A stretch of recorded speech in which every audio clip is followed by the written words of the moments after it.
Good afternoon, everyone. Mike Chisek here for ChampCar, presented by RVA Graphics and Wraps. First thing this afternoon, a thank you to our friends at JCM Motorsport for the free shirt. Thank you guys for that. I wish the rest of you could see more of it. There's a lot more stuff on the back, but I'm sitting here so you can't, so you just get to look at their name and our name. But anyway, thanks a lot for that. As always, guys have a team shirt. Want to send it my way, I will fill up my wardrobe with more t-shirts. Can't have too many. Second off, want to short comment today about swaps, base values, weights, that kind of stuff today. Bill Strong, he's always on the forum. He likes forums, does stuff like that, does that for me. And he told me that there was a large discussion about a supposed change to a car recently, and so got digging on that and realized that there was a bunch of people caught off guard with what we consider normal operation around here. So start with the process of our vehicles and values and stuff.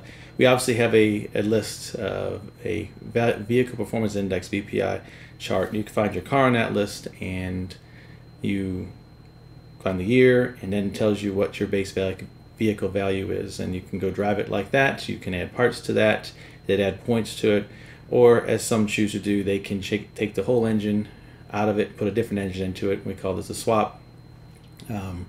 We have a whole swap formula that was written and released back in 2016 that deals with that. Swap formula looks at that base vehicle value. It looks at the curb weight that we as a club have assigned it. Those are online. You could also email me and get that document to look at in its raw form, and then it uses some math number stuff, and it kicks out a final number, TVPI, that your swap is worth. Every swap is at least 50 points, but if you had a lot of horsepower, too much, it can go up pretty steep pretty quickly. So sometimes these vehicle values you don't agree with. There's a process for getting those amended. It's written in the BCCR. 4.2.3 says that you can email tech, which is Phil McKinney, and say, I think my vehicle should be worth something less. It's never more, by the way, but so it's worth less, and Phil will take a look at it. Him and I will talk, and we may agree with you, and we may disagree. We may find something in the middle, but the rule book says we have 30 days to get that done and get it updated. The weights are the same thing. If you thought that your curb weight was wrong, you could email us. We would take a look at it. If the number we had was incorrect, perhaps we used the wrong site, perhaps we fat fingered it and typed the wrong number in, because there was some of those instances as well. We can update the weight, and we have 30 days to get that done. Back in January of this year, the new board met, and we were talking about, and we set the plans for our board meeting this coming June next month, and also the topic of vehicle values came up, and it was amongst us, it was talked that changing them every 30 days is not easy. It's not fair to you guys. It messes everything up constantly. So we said we should make this a once-a-year process. While we all agreed on it, we didn't actually amend the BCCR at the time to do it.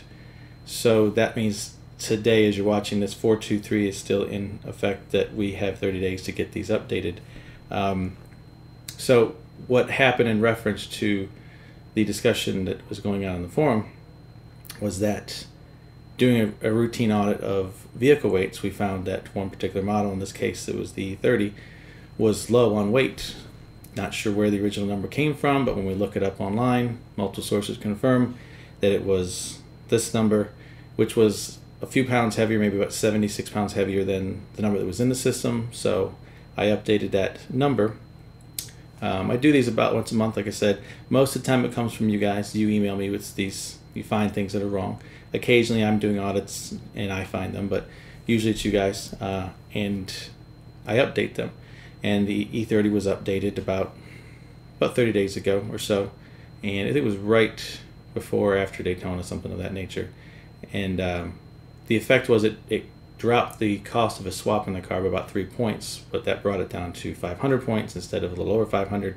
so it dropped a lap in a swap. And this is what some of you had discovered when you were doing some routine playing with the calculator and found that the lap mysteriously disappeared. So many of you were caught off guard and surprised and thought that we had changed the value of the BMW, or that we had changed the swap formula in some way. Neither of those things have happened. Swap formula has not changed since we came out in fall 2016. BMW value has not changed. The only thing that changed was the curb weight of it, which had an effect on the swap itself. So if you don't have a swap in your BMW, nothing's changed. Everything's still the same. Nothing else happened. But the confusion it created kind of reminded the board, our conversation back in January about vehicle values. And then we talked over the weekend, and we believe that vehicle weights, seeing as how they have an effect on the swap output number, should be treated the same as a base value of a car, and that it should be dealt with once a year. So we all agreed and voted that we would make the change to the BCCR that says that vehicle values, that's your base VPI, and curb weights that go into the swap formula will be edited once per year. They'll be announced in the fall when we issue the following season's rulebook. They'll give you guys a couple months to look over that stuff, see if any changes happened on your car, value went down or up, or any of the curb weight changes that may have affected your swap, and then you can plan for it, and all those will go into effect in January 1st. During the year, if you make requests that your curb weight seems low, your VPI seems high, then we can assess that, tell you, all right, we agree that it's not correct and we're going to change it to something new, but that won't be announced publicly until the fall, and it won't go into effect until January 1st. So that just makes sure that nobody's caught off guard, blindsided, that everything is being changed at one time and everybody's ready for it, kind of like the rule book. So that is what the background behind everything that happened with this E30 you guys were chatting about. Nothing mysterious, just something that was in the rulebook currently, and we've always been doing since the beginning, but apparently wasn't clear. So apologize that it wasn't clear to you, but because of it, I believe it brought about a change that is good for everybody, and that we're going to do this once per year now. So any questions about that, go ahead and shoot me an email, info@champcar.org. We're happy to go over it with you, make sure you're on the same page. We'll get that BCCR updated this week with that statement. We'll just change 423 to cover what we just talked about.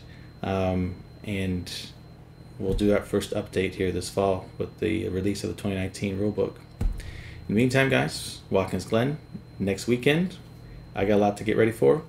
Dana, the race director, and his staff getting ready to go. Just talked to Dana this afternoon. And Bill and crew are charging cameras and batteries and getting ready to do the ChampCar live broadcast from Watkins Glen. So I hope you got your cars ready. I'm excited about the event. We are sold out. It's going to be great. So get those cars loaded and make sure you drive safe, get to the event, and we will see you at the track, everyone.